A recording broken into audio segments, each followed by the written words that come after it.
Basra Körfezi'nin en küçük ülkelerinden biri olan Bahreyn, büyüklüğünün aksine bölgedeki en dikkat çekici askeri kapasitelerden birine sahip. Gayri safi yurt içi hasılasına göre orduya en çok pay ayıran 8. ülke. Birinci sırada %37 ile Ukrayna yer alıyor. Bahreyn ise %4'lük oran ayırdı. Ordusunun temel stratejisi sayısal kalabalık yerine yüksek teknoloji ve modern silahlara dayanıyor. Özellikle son yıllarda Türk savunma sanayinin en modern platformlarını envanterine katarak Ankara ile yakın ilişkiler tesis etti. Türkiye olarak Bahreyn'le sadece askeri alışverişimiz yok. 2023'te deprem sebebiyle Hatay'da arama kurtarma ve Sahra Hastanesi kurulumu için özel bir askeri birlik gönderdiler. Amerika, İsrail, İran arasındaki savaş sebebiyle ordu teyakkuz halinde. Topraklarına yönelen saldırılardan sonra hava savunma sistemleri alarm durumuna geçirildi. Sadece bununla da kalmayan ada ülkesi, en gelişmiş F-16 modellerinden İsrail menşeili radar sistemlerine kadar çok geniş bir envanteri yönetiyor. Bu videoda Bahreyn'in ordu yapısını, kullandığı ekipmanları, yürüttüğü askeri projeleri ve ülkenin karşılaştığı askeri problemleri konuşacağız. GZT olarak bu videoyu hazırlamak için günlerce süren derin araştırmalar yaptık ve her stratejik detayı büyük bir titizlikle ilmek ilmek işledik. Arapça, İngilizce ve farklı dillerdeki kaynakları taradık, tercüme yaptık. Ekran başında izlediğiniz her dakikanın arkasında nitelikli içeriği size en doğru haliyle ulaştırma gayretimiz ve yoğun bir ekip emeği var. Sizlerden 3 milyona uzanan yolculuğumuzda kanalımıza katılmanızı ve abone olmanızı istiyoruz. Ayrıca bir sonraki videomuzda hangi orduyu görmek istediğinizi merak ediyorum.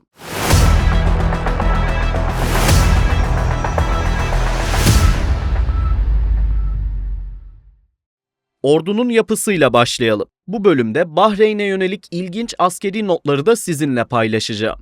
Ülkede zorunlu askerlik yok. Büyük oranda gönüllülük esası uygulanıyor. Ancak yasalar devletin ihtiyaç duyması halinde belirli yaş gruplarını silah altına almasına izin veriyor. 18-50 yaş arasındaki tüm erkek vatandaşların olası bir askeri eğitim veya hizmet için kayıt yaptırması gerekiyor. Kayıt yaptırmayanlar veya çağrıya uymayanlar için ehliyet alamama veya üniversiteye giriş gibi bazı sivil haklar kısıtlanıyor. Bahreynli kadınlar 1970'li yıllardan itibaren orduya katılabiliyor. Özellikle sağlık ve idari kadrolarda görev alıyorlar. 2018 yılında Şeyha Ayşe binti Raşid El Halife, Bahreyn Kraliyet Hava Kuvvetleri'nin ilk kadın savaş uçağı pilotu olarak tarihe geçti. Başkomutanlık makamında aynı zamanda ülkenin sultanı olan Hamad bin İsa El Halife bulunuyor. Kralın altında ordunun günlük operasyonel ve idari yönetiminden sorumlu olan en üst düzey askeri liderlik pozisyonu da var. Bu makamda Mareşal Şeyh Halife bin Ahmet El Halife görev yapıyor. Operasyonel planlama ve kuvvetlerin koordinasyonundan sorumlu olan isimse Genelkurmay Başkanı olarak biliniyor. Korgeneral Teyab bin Sakr El Nuaimi bu görevde. Bahreyn ordusu temel olarak 3 ana kuvvetten oluşuyor. Bunlar kara, deniz, hava olarak yapılandı. Bu kuvvetlerin yanında doğrudan sultana bağlı ve bağımsız birim de mevcut. Ulusal muhafızlar da bu alanda görev yapıyor. Ulusal muhafızların başında sultanın oğlu binbaşı General Nasır bin Hamed El Halife bulunuyor. O sadece bir asker değil, aynı zamanda dünya çapında tanınan bir triatlon sporcusu. Bizzat operasyonlara da katılıyor. Yemen'deki çatışmalara 2 kardeşiyle birlikte katıldı. Yaklaşık 25.500 asker bulunuyor. 15.000 askerin kara kuvvetlerinde, 2.500 askerin deniz kuvvetlerinde, 3.000 askerin hava kuvvetlerinde, 5.000 askerin ise ulusal muhafızlar birliklerinde olduğu tahmin ediliyor. Bahreyn her 100 dolarının yaklaşık 4 dolarını doğrudan güvenliğe ayırıyor. Bütçesini araştırdık. 2020-2026 arasını değerlendirdik. Stockholm Uluslararası Barış Araştırma Enstitüsü ve Uluslararası Stratejik Araştırmalar Enstitüsü'nün verilerini kullandık.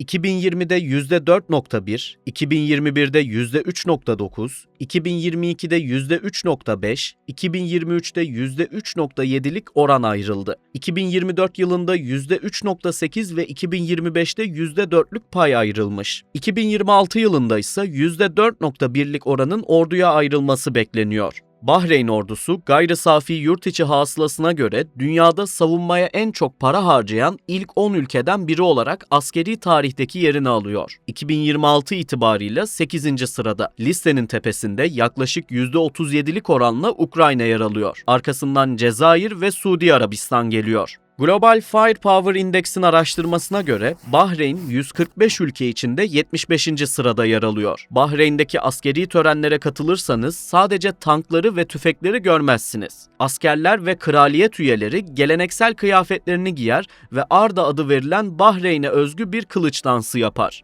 Aslında Türkiye olarak Bahreyn ordusuyla tanışıklığımız var. 2023 Kahramanmaraş depremleri sebebiyle Hatay'da Yardım Eli adını verdikleri özel bir askeri birliği arama kurtarma ve Sahra Hastanesi kurulumu için Türkiye'ye gönderdiler.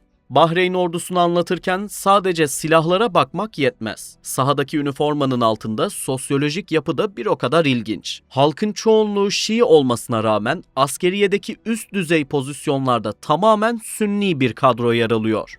Ordunun kullandığı ekipmanlara geçiyoruz.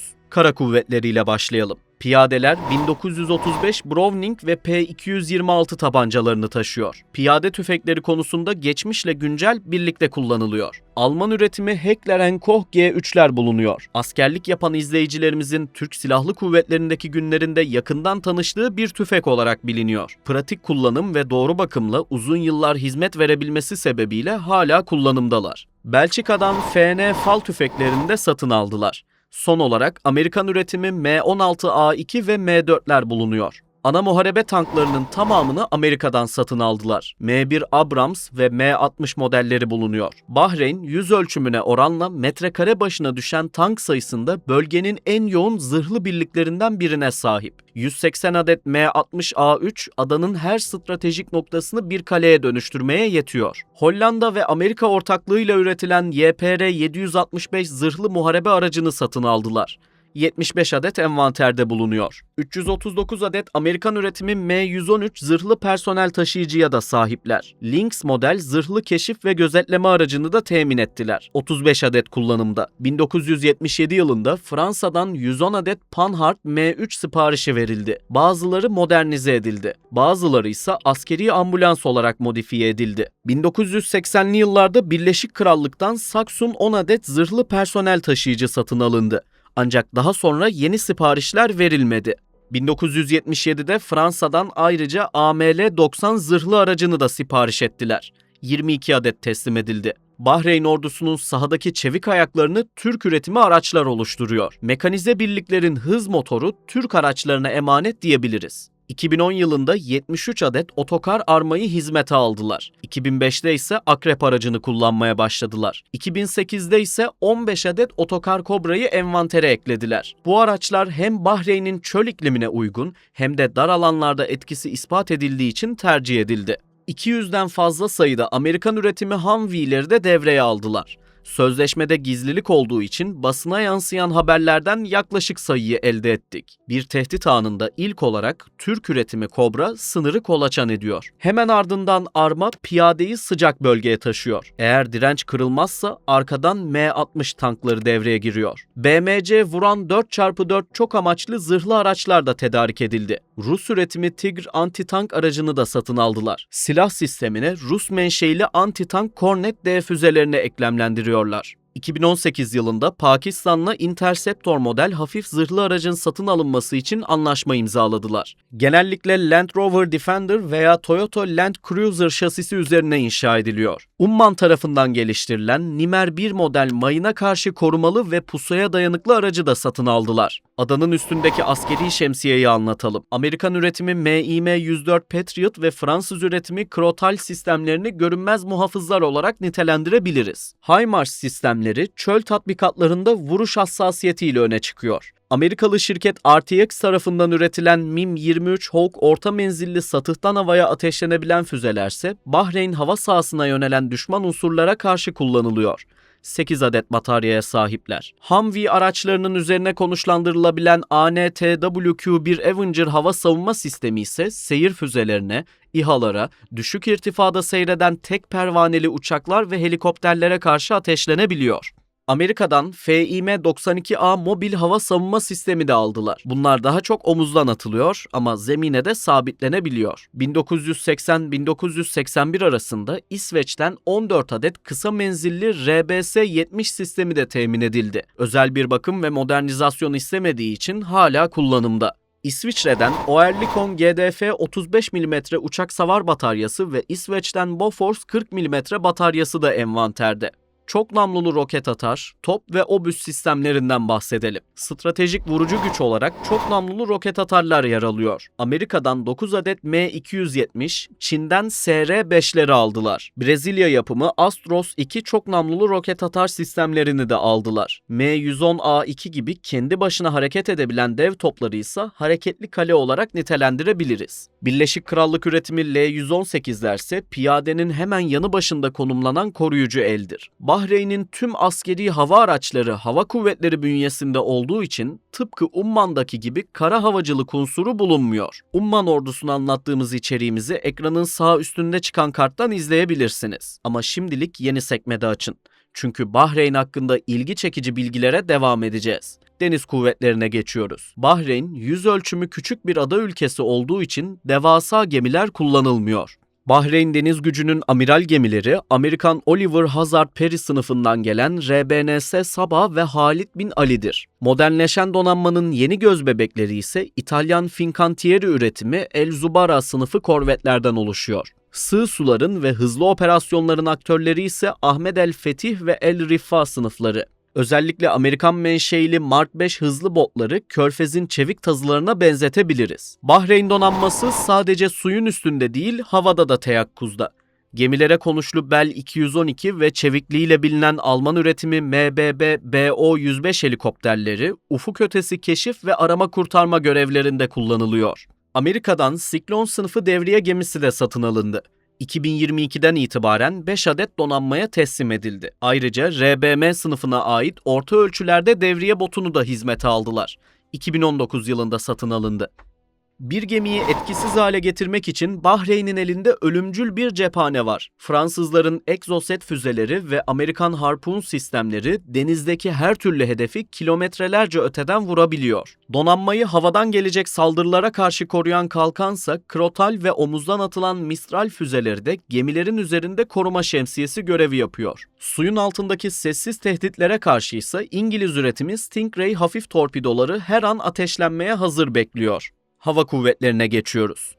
Bahreyn, nicelik olarak küçük görünse de teknolojik olarak bölgenin elit kuvvetlerinden birine sahip. Gökyüzündeki mutlak hakimiyeti F-16 Viper'larla sağlıyor. Bahreyn, bu uçağın en gelişmiş versiyonu olan Block 70'i dünyada ilk uçuran ülkelerden oldu. 11 adet envanterde, ek 3 adet daha sipariş edildi. Ek olarak F-16C versiyonlarını da kullanıyorlar. Nakliye görevleri için Cessna 208 ve C-130J Super Herküller satın alındı. Destek birimlerinde ise Bell 212 ve UH-60 Black Hawk'lar her türlü arama kurtarma ve personel sevkiyatı için tercih ediliyor. AH-1Z Viper helikopterleri de Amerika'dan geldi. Eski Kobra'ların üzerine kuruldu. Kara operasyonlarında havadan destek sağlıyor. Ayrıca AH-1 Kobra'lar da envanterde. Listenin nostaljik ama hala aktif tarafında ise F-5 Tiger 2'ler yer alıyor. Bunlar daha çok aday pilotların eğitimlerinde sahaya çıkıyor. Bae Hawk ve T-67 Firefly'lar ise Birleşik Krallık'tan satın alındı. Ulusal muhafızlara geçiyoruz.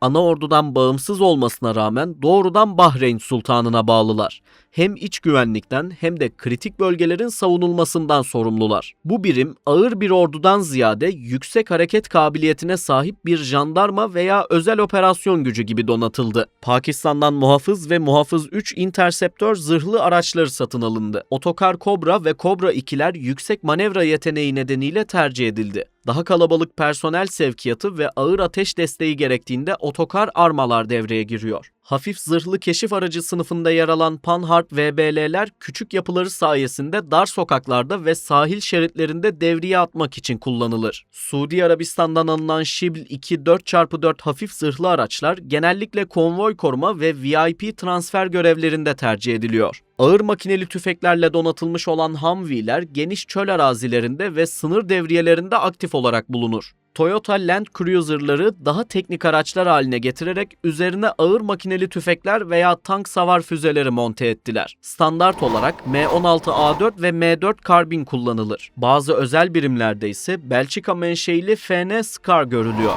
MP5 ve MP7 serisi özellikle VIP koruma ve bina içi operasyonlarda personelin birincil silahıdır. Bu bölümde Bahreyn'in yürüttüğü askeri projeleri konuşacağız. Bahreyn ve Dearsan arasında ülkenin deniz kuvvetlerine kazandırılan OPV-76 açık deniz karakol gemisi projesi yürütülüyor. 2 adet OPV-76 gemisinin tedariki üzerine 2024 başında imzalar atıldı. 2026 itibarıyla bu gemilerin inşa ve test süreçleri devam ediyor.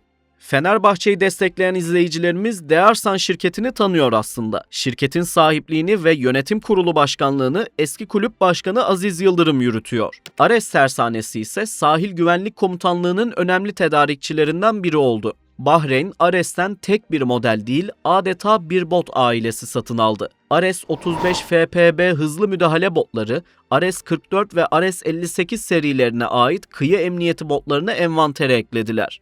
Ares botlarının kompozit gövde yapıları, Basra Körfezi'nin aşırı sıcak ve tuzlu sularında paslanmaya karşı dirençlidir. Bu yüzden özellikle tercih edildi. Türk tersanelerinin hızlı teslimat yapması ve satış sonrası bakım onarım hizmetlerinde daha esnek olması Bahreyn'in alımlarında ön plana çıkan hususlardan. Aselsan'ın Sarp uzaktan komutalı silah sistemi ve radarları da envantere girdi. Sarp'ın 50 dereceleri aşan çöl sıcaklarında performans kaybı yaşamadan çalışabilmesi Türk ürünlerinin Körfez'deki referansını kuvvetlendirdi. Bayraktar TB2 SİHA'lara da ilgi gösteriyorlar. Ancak henüz resmi bir anlaşma yok. Bahreyn'in İsrail'le 2020 yılında imzaladığı İbrahim anlaşmalarından sonra hava savunma ve radar teknolojileri alanında işbirlikleri başladı. GR-12 model radarlar satın alındı. Drone Guard adı verilen İHA karşıtı sistemleri de envantere katıldı. Bahreyn sadece radar satın almakla kalmadı. Aynı zamanda İsrail ve Amerika ile birlikte yürütülen Orta Doğu Hava Savunma İttifakı projesine dahil oldu. Artan drone ve balistik füze tehditlerine karşı Patriot sistemlerinin yanına yeni nesil radar ve önleme sistemleri entegre edildi. Amerikan 5. filosuna ev sahipliği yapan Bahreyn, kendi deniz tesislerinde yaklaşık 300 milyon dolarlık bir bütçeyle modernize ediyor. 2026'nın ilk ayları itibarıyla Bahreyn Hava Savunma Sistemleri, hava sahasına yönelen 170'den fazla füzeyi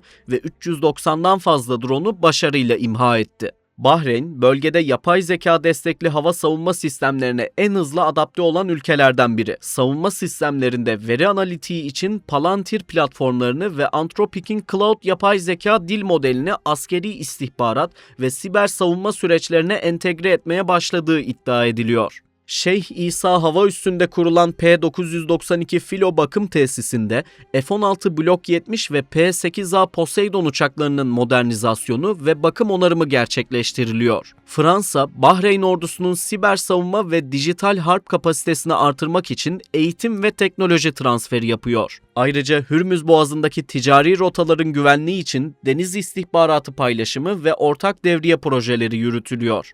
Bahreyn'in Çin menşeili Winglong 2 veya CH serisi silahlı dronlarla ilgilendiği ve bu konuda teknik inceleme aşamasında olduğu savunma kulislerinde konuşuluyor. Ancak henüz resmi bir anlaşma yok. Son bölümde Bahreyn'in askeri sorunlarını konuşarak bitireceğiz. Ülkenin en büyük askeri problemi doğrudan toprak sınırı olan komşularından ziyade bölgesel güç dengeleridir. 2026 yılının başlarında Orta Doğu'da patlak veren geniş çaplı savaş, Bahreyn'i hem jeopolitik konumu hem de ev sahipliği yaptığı askeri tesisler nedeniyle çatışmaların tam merkezine itti. Bahreyn, Amerikan 5. filosuna ev sahipliği yapması ve İsrail'le imzaladığı güvenlik anlaşmaları nedeniyle doğrudan hedef haline geldi. Bu yüzden sessiz izleyici yaklaşımı yerine aktif savunan durumuna evrildi. İran kaynaklı kamikaze insansız hava araçları ve seyir füzeleri Bahreyn hava sahasını defalarca ihlal etti.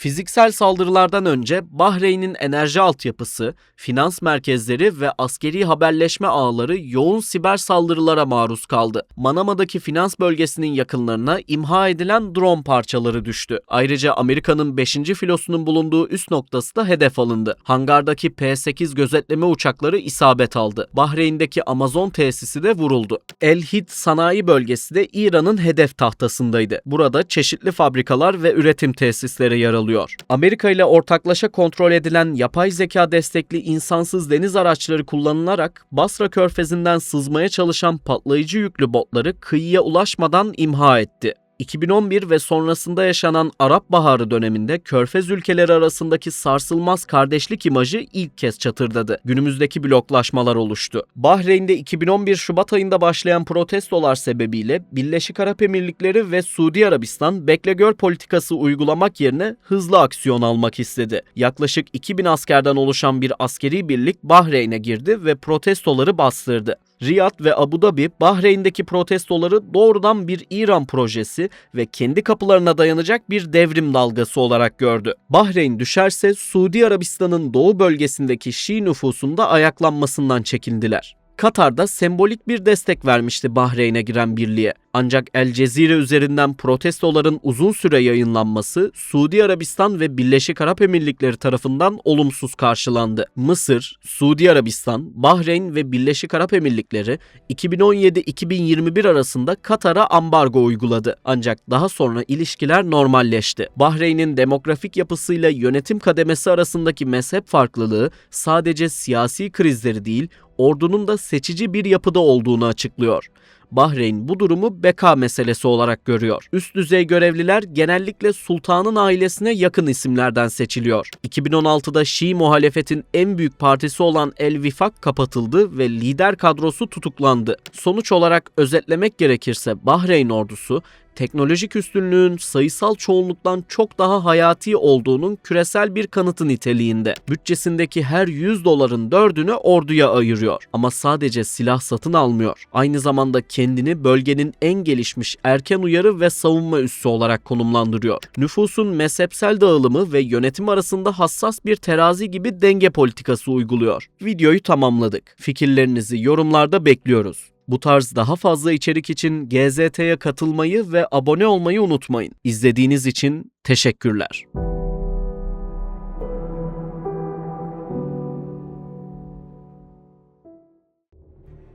Basra Körfezi'nin en küçük ülkelerinden biri olan Bahreyn, büyüklüğünün aksine bölgedeki en dikkat çekici askeri kapasitelerden birine sahip.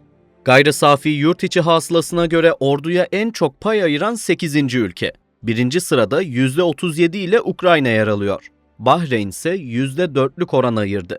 Ordusunun temel stratejisi sayısal kalabalık yerine yüksek teknoloji ve modern silahlara dayanıyor.